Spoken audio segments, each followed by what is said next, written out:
Alright, so tier shifts have happened quite a few days ago. Nonetheless, we shall endeavor to discuss, as promised, what exactly all of this means and why it happens. So sit back, relax. It's not going to be some super hyper style video with flashing images scrolling across the screen. Just unwind after a long day's work and listen to my soothing voice. This is one of the perfect content to fall asleep to at the end of the day. Before we hop into it, folks, if you do enjoy this type of content and you want to see more, be sure to leave a like and subscribe. If you have not done so already, we shall be doing a lot more of these as usual. But let's hop right into it. In the month of January, from underused to overused, Blissey and Petrant have risen. Blissey is quite obvious because Stall is still a prominent playstyle in Generation 9 despite all the nerfs. Stall does have its strengths and uses, and Stall cannot exist without Blissey. It was only a matter of time before Blissey rose back to the overused tier, as there will never be a special ball as special as Blissey. Petrant, it took a while for the players to figure out, but there's a parting shot set that is making waves in overused.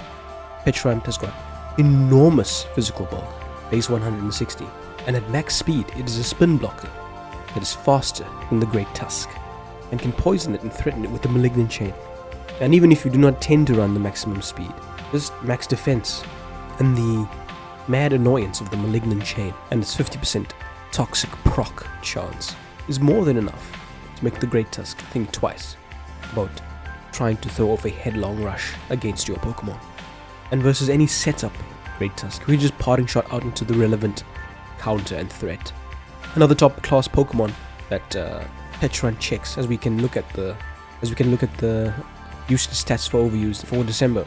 Great Tusk being number 1, and Petrant kills Great Tusk completely. Zamazenta as well.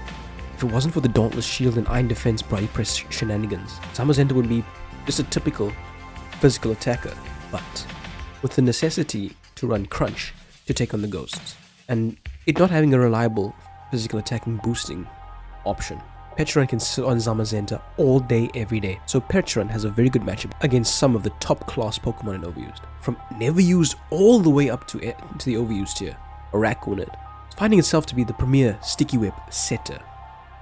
People have dropped the Focus Sash style and have adopted the Custap Berry. Araquinid being relatively bulky on the special defense side and also on the physical defense side as well, and with Water Bubble augmenting its water style attacks. Despite this Pokemon's low stats in the offensive department and mediocre HP, it can put in a lot of mileage and live a lot of regular hits, putting it in range of the Custap Berry. The reason why Araquinid is also the premier web setter is because, unlike the others who necessitate the use of the Focus Sash, Araquinid has other auxiliary support moves that can put a damper on the opponent's plans. Araquinid is one of the few Pokemon to still have Magic Coat, meaning that if people want to get frisky and throw down all the hazards in the world, there's a possibility that they could be bounced back onto the opponent's side of the field. Since Araquinid tends to run Custap Berry, giving it the one-time jump versus a unsuspecting opponent, it alongside with the Water Bubble boosted water attacks can put a large dent into most of the neutral and water weak targets in overused. And if all else fails, it does possess the Endeavor move combination, meaning you can pull a fast one on the opponent by endeavoring their valuable Pokemon to 1 HP. That's the reason why Araquinid rose. Great defensive typing, great offenses, good ability, and reliable means to set up webs. RUBL to UU, this doesn't change the metagame that much, to be honest with you, but Hawlucha rose as Psychic Terrain teams are still finding their uses in the underused tier, and clearly enough for Hawlucha to be considered underused. I myself have used it in a tournament game as of recent, to great success. It won me the game at the end of the day on a Psychic Terrain Cheese style team. Poltergeist was also quite obvious because there has been a max defense Shell Smash Cursed Body Poltergeist roaming the underused tier, very popular on hyper offensive teams, and Poltergeist was a potent threat on those team archetypes. Since the ban of Okidagi and Hoopa Unbound, Zarude has only gotten so much better as a physical attacker. When Okidagi was in the tier, there was not much Zarude could do unless it went out of its way to specifically handle Okidagi, but then you're running a Zarude that is not adapted to deal with the unused metagame as a whole. Unused is now a better home for Zarude, now that its main competition has been removed from the scene, and from the rarely used tier to underused, Conkeldurr is cause. Its Mark Punch is one of the most invaluable priority moves in the game. Many of the top 10 Pokemon underused are afraid of a Mark Punch, especially if Conkeldurr has activated its guts. Greninja, Heatran, Cobalion, Excadrill being number 1, all of these guys have to run in fear of the Mark Punch. And as always, Cobalion's auxiliary moves such as Facade and the super powerful knockoff. There's no Pokemon in unused that's switching into that attack comfortably. And Rivervroom found itself as a staple, reliable setup sweeper on hyper-offensive teams, with the shift gear making it faster than everybody and allowing it enough of a speed boost so it can get away with running an adamant nature. It's no wonder that underused hyper-offense leaned towards this Pokemon, and Mew from never used borderline to underused, simply because it was the anchor, the premier lead to the hyper-offensive teams. There is not a single Pokemon in underused that could get up the hazards as easily as Mew and as reliably as Mew could. Mew was the only Pokemon with such excellent bulk and good enough speed to outpace other bulky hazard stackers, taunting them to prevent their own hazards from coming up. More often than not, Mew found itself reliably setting up Stealth Rock and Spike, so Mew being a staple on the underused hyper-offensive metagame, deservedly so rose to underused. I think hyper-offense is kinda dying down lately, and Mew needs to quickly find some new tools to use, lest it be figured out and forgotten about, and potentially dropping down once more. Suicune from the never used borderline to RU. The problem with Pokemon like Suicune is that they're just so boring to use. Generation in and generation out, they've been doing the same shenanigans, with slight tweaks to the variations here and there. Slotting an Ice Beam here, or forgetting protection instead of and adding a coverage move rather. There are only 2 types of main Suicune, the Carmine subset and the rest style Suicune with Carmine and Scald. Suicune's been doing the same thing for generations. That's why it fell so low in the first place. It's boring. Nobody wants to use this boring Pokemon. But as the metagame dies down and the excitement and hype fades, things that are reliable and useful begin to get used. And as such, Suicune is fighting a resurgence for itself, climbing all the way back to the rarely used tier after a long struggle. The same can be said about Raikou and Scyther as well. Scyther's dual wing beat chops up a lot of the top 10 Pokemon in the never used tier, and any Pokemon that it struggles with, a simple stab U-turn is good enough.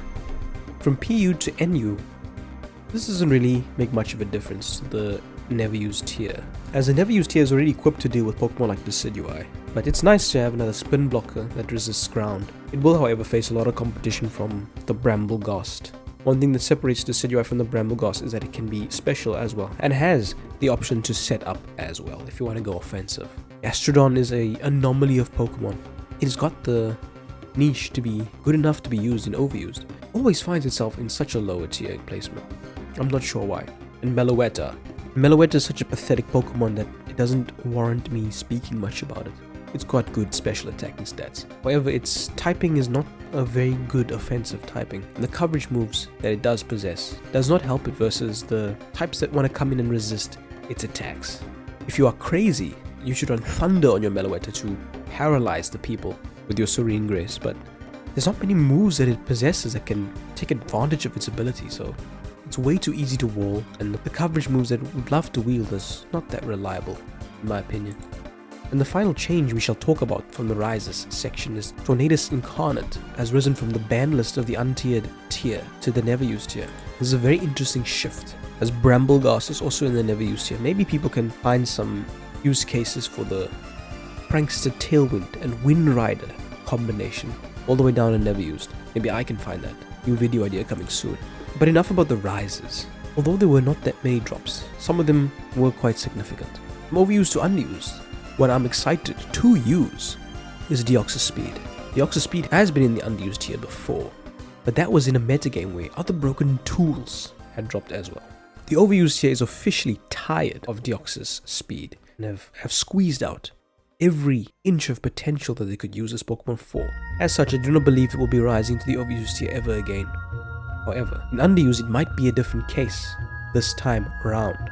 As mentioned, last time we had other broken tools such as Iron Moth, and more importantly, Iron Crown, which was a answer to the Deoxys-Speed at that. We had other broken psychic types as well at that time, such as Iron Boulder, which nobody's heard of since it got banned. But this time I think Deoxys-Speed may be a bit too much. The life orb attached, I can see this thing bringing back a psychic surge, resurgence, as its quick expanding force and excellent coverage moves can make many classical underused teams have a difficult time switching in versus it, but only time will tell. From UU to RU, Mamoswine faces too much competition from Weavile in the tier. The other sad news about Mamoswine is that many of the top 10 Pokemon in underused crush it. Excadrill with the Iron Head is faster and will just crush you with Iron Head. Low kicks can be faster, but the first impression is always revenge kills you. Aquaval is you are an Aqua Step victim. Sizzle with the Bullet Punch always.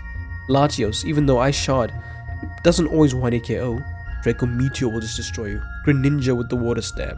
Heatran maybe you'll beat, but unless they're on the balloon and they miss the Magma Storm. Heatran has a way to flip the matchup even without terrestrialization. Rotom Wash always will eat Mamoswine for breakfast unless it terrestrializes grass, but even so, you're one Will-O-Wisp away from becoming worthless. It's no wonder that even though Mamoswine is an excellent Pokemon with a good offensive typing, it's no wonder it dropped to the rarely used tier.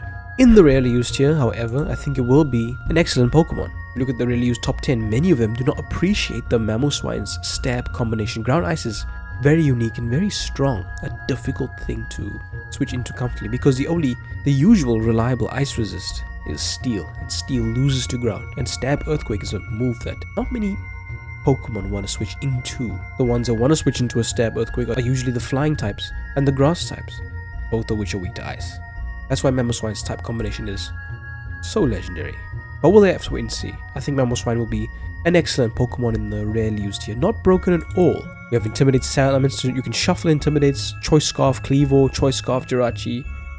Mimikyu can handle it, Bisharp will handle it, Zapdos G will handle it, you name it. These guys can handle the Mamoswine. So welcome home, Mamoswine, to your home for rarely used. Folks, we're going to take a bit of an interlude of sorts, and let me know what you think about these drops as we are discussing them. How broken do you think some of these Pokemon will be in their new respective tier? I'd love to know your thoughts in the comments down below. But nonetheless, I digress. Rarely used to never used, Amoonguss. Here's the problem with Amoonguss, why it's falling and failing. Number one, it's a boring Pokemon. Nobody wants to use something as dry and boring as Amoonguss. Number two, it lost Spore. No Spore means that Amoonguss's main niche of guaranteeing putting somebody to bed is no more. There was no need to use Amoonguss. What you can do, stun Spore somebody? There's a lot of Pokemon that can paralyze people better. Perhaps my team doesn't need paralysis support. What was Amoonguss doing for me? And Ninetales alone, the lowest placement it has ever been in. Aurora Veil has its niches in the overused here, but as we know, overuse is home of the golden goal, where hazards are omnipresent, and Ninetales and its offensive-minded brethren do not enjoy such a metagame. In overuse, we have Pokemon that switch in and get defense raises just for switching in. Zamazenta, I'm looking at you. In overuse, we have a lot of prominent booster energies, so even if you get the screens up, work with limited time, take the hazards, other people are using Pokemon that can outpace you and outdamage you irregardless if you are behind the safety of the screens. And in the lower tiers, from UU and below, Light Clay has been banned. You cannot seriously expect to put in good work with all your Pokemon with such limited screen turns. And no Pokemon battler is putting all your eggs in one basket, setting up the veil and having one specific setup sweeper. That's not a plan of action. Nobody's playing Pokemon like that. 3 turns of screens is not nearly enough. And as a result, Ninetales with its mediocre offenses, it has to lean into Encore. That's about all its niche is going to be, an Ice type that can Encore. And perhaps set up a nasty plot as well, but not good at all.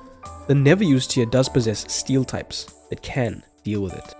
Bronzong, look at that. Registeel and even Duraludon. Copperajah and PU can even float up and slam the Ninetales into the oblivion. So Ninetales, it's not your generation, my friend. Offenses become so adapted and so unique that they do not require the old flavor of Aurora Veil.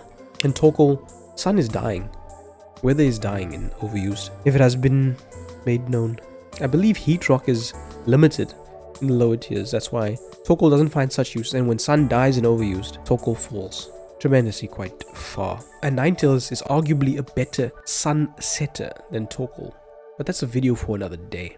And the biggest shock of all is from NU to the PU tier, shell smashing Torterra. What? Torterra is not that bad of a Pokemon. Did Shell Smash not possess enough power to save it to fall into the worst tier of them all? PU? I think Torterra is going to have a field day in PU.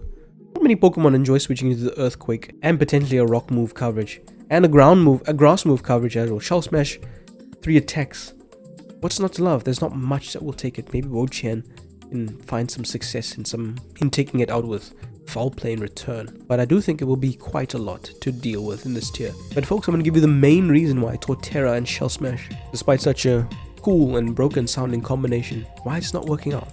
It's because of Terrastallize. Since Shell Smash lowers your defenses, the opponent only needs to Terrastallize correctly and have you fire a not very effective attack off against them once to revenge kill you. Plus, Torterra is so slow after a Shell Smash. Many common choice scarfers outsped it in the never used tier and above. So there's a lot to ask for Torterra to go on a sweep if you wanted to use it. I have to hope that the opponent doesn't have a choice scarfer that's faster than me, and that is most choice scarfers. I have to hope that they do not have a defensive wall that can deal with me, or a defensive Terra that can deal with me. And once I Shell Smash and pull a plug, I'm all in. Such a Pokemon that is all or nothing, with no in-between, no reliability, no failsafe. There's no way that people are going to be spamming it on the ladder in the hopes of finding success with it, but still not a bad Pokemon. It's just that its new Shell Smashing playstyle forces it into a direction where it has to win the game outright. Torterra has way too many obstacles in its way to pull off such a feat. Folks, we're going to leave it at that. Once again, I encourage you to share your thoughts. Let me know what you are most excited for amongst these tier changes. What are you most looking forward to trying out in the new respective tiers? If there's anything we missed, any reason we missed or didn't explain as to why some of these Pokemon rose and dropped, feel free to add it as well in the comments down below, just to ensure that everybody can learn from your experience. But we're going to leave it at that for now. If you did enjoy, make sure to leave a like and subscribe if you have not done so already, as we shall be doing a lot more of these. But until next time, folks, we'll be turning out. Thanks for watching.